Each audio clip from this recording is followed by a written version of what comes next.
जय हिंद। मैं एक एयरफोर्स एनरोलमेंट का कैंडिडेट हूँ। देखिए, सबसे पहले मैं अपनी स्टोरी की शुरुआत करूँ तो आप सभी लोग इसको ध्यान से सुनिएगा। मैंने एक्चुअली में 12th 2019 में की थी एंड उसके बाद में मैं सही बताऊं तो मेरे को आइडिया नहीं था कि मेरे को लाइफ में क्या करना है क्या नहीं करना है, बिकॉज़ मैंने प्रिपेयर किया था जेई मेंस के लिए और मैं उसमें नहीं हो पाया था मेरा। और उससे पहले भी काफ़ी स्ट्रगल किया था क्योंकि आना जाना धूप में और ये वो, तो मतलब काफ़ी हद तक मेरे कॉन्सेप्ट्स क्लियर थे, लेकिन 12th में भी मेरे ठीक ठाक ही नंबर आए थे। हाँ, लेकिन मैं अगर देखूँ तो मेरे कॉन्सेप्ट्स ठीक थे।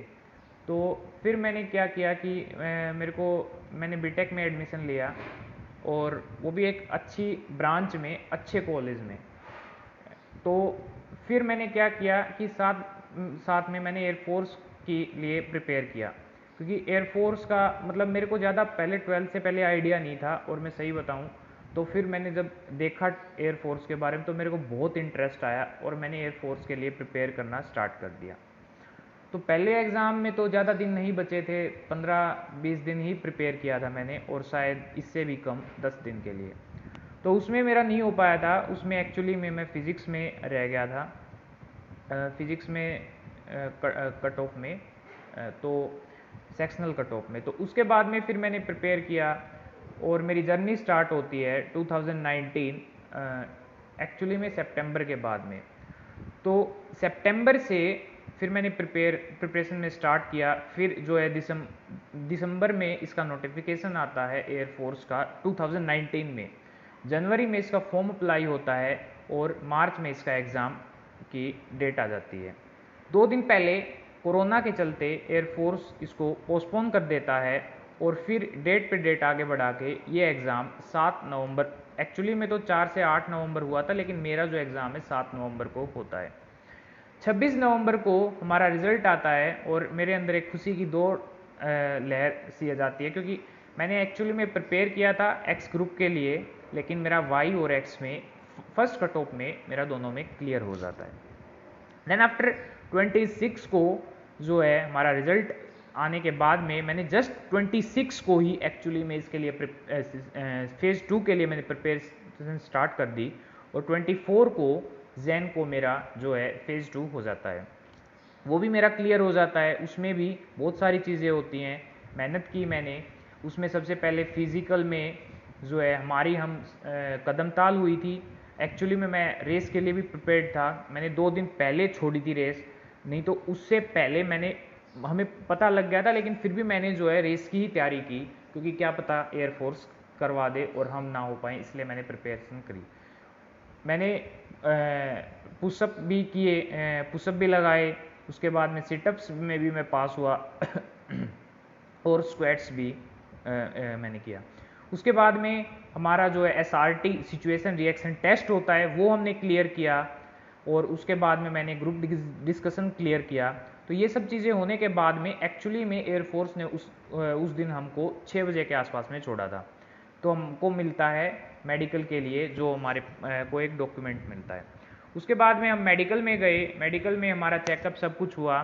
तो पहले तो आई थिंक वाई ग्रुप के जो भी थे उन्होंने किया, जो मतलब एयरमैन जो सिपाही लेवल की पोस्ट होती है। उसके बाद में फिर ऑफिसर्स ने दोबारा किया सबका, ठीक है, जो जो उन्होंने चीज़ें लिखी थी। उसके बाद में एक्चुअली में 6 बजे हमको 40 में से कुल 10 को ग्रीन कार्ड मिला। तो हमारे अंदर एक खुशी की लहर दौड़ चुकी थी कि अब मुझे जो लग रहा था कि मेरा हो ही जाएगा, तो एक खुशी की लहर और फिर कहीं ना कहीं एक होप आ चुकी थी। तो फिर उसके बाद में क्या था कि हमारा जो है एनरोलमेंट वो पीएसएल आनी थी, वो एक्चुअली में लेट हो चुकी थी। तो हमें लग रहा था अप्रैल में आ जाएगी, फिर चलो अप्रैल में नहीं आई, इन्होंने दी 31 मई को। उसमें साफ साफ लिख रखा था कि हमारी जो एनरोलमेंट है वो 10 जुलाई 2021 को आनी थी, लेकिन वो 10 जुलाई 2021 को भी न आकर उन्होंने फिर एक नोटिफिकेशन डाला और वो बोले कि 26 जुलाई को हमारी जो है एनरोलमेंट आएगी। तो हमारे अंदर एक होप आई। वैसे थोड़ा सा निराश भी हुए, क्योंकि उस टाइम पे तो एक एक दिन हमारे लिए बहुत ज़्यादा लग रहा था, लेकिन फिर हमने वेट किया और 26 जुलाई को फिर एक और नोटिफिकेशन आता, हमारे लिए एक और झटका कि आपकी एनरोलमेंट को अभी पोस्टपोन किया जाता है। तो फिर चलो हमने ये सोचा कि भाई चलो 1-2 महीने का और वेट कर लेते हैं, 1 महीने का ज़्यादा से ज़्यादा या कुछ दिन का, कि एयरफोर्स में कुछ भाई चल रहा होगा। और उस टाइम तक ना कोई हमारे पास में टीओडी की कोई न्यूज़ आई थी, ना न्यूज़ में, ना कोई मतलब कुछ आसपास में ही नहीं था। तो उसके बाद में इन्होंने फिर क्या किया है, ये डेट आगे से आगे बढ़ाते रहे और तकरीबन 10 महीने में इन्होंने 7 बार डेट बढ़ाई है।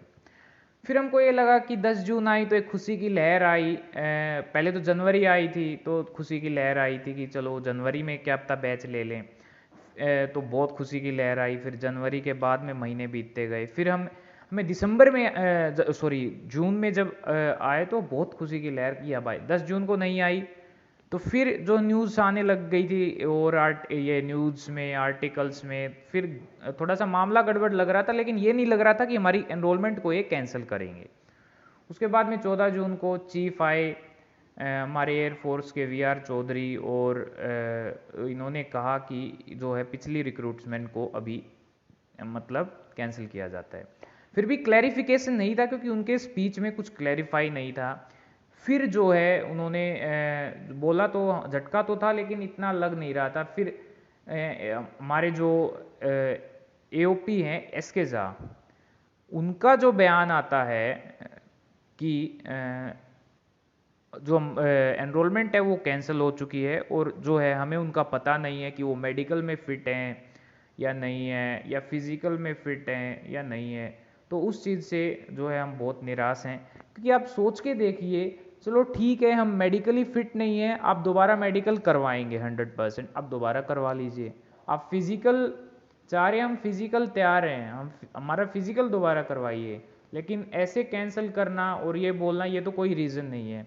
अच्छा, एक अनिल पुरी सर ने एक बात कही कि भाई हमें पता नहीं उनको कोविड हुआ है या नहीं हुआ है, हमने उनको देखा नहीं है।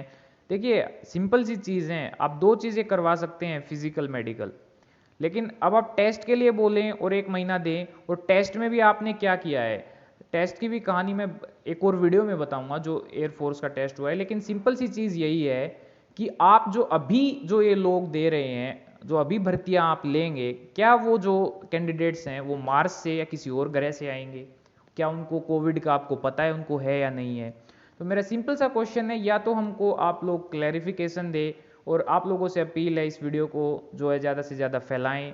और मेरा सीधा एयरफोर्स से यही है कि आप हम लोगों को जो है क्लैरिफिकेशन दे कि ये रीज़न है, हमने इस रीज़न से आपका क्लियर किया है, ठीक है? या फिर आप लोग हमको लें।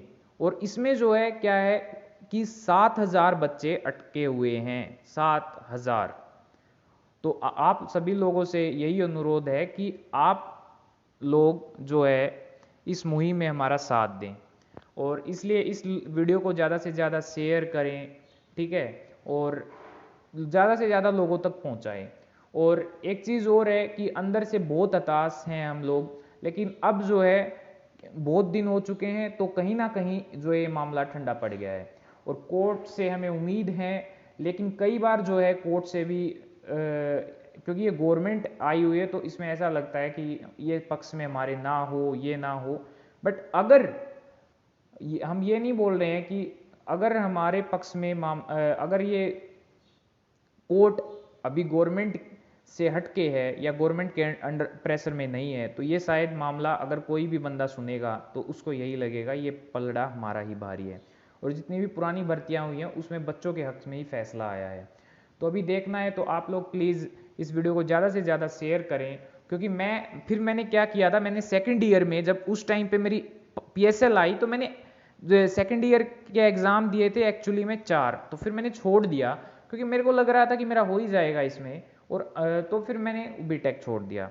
तो अब इसके कारण मैंने वो छोड़ा, उसके कारण मैंने पहले जो है एक कोस्ट गार्ड का एग्ज़ाम था वो छोड़ा, बीच में 1-2 एग्ज़ाम्स आए थे। अगर मेरे को ये पता होता तो मैं बीटेक ही नहीं छोड़ता, या फिर मैं कोई गवर्नमेंट एग्ज़ाम की, मैंने बहुत सारे ऑप्शन छोड़े हैं। तो इसलिए अनुरोध है कि आप सब जो है थोड़ा सा इस डिसीज़न पर थोड़ा सा और गौर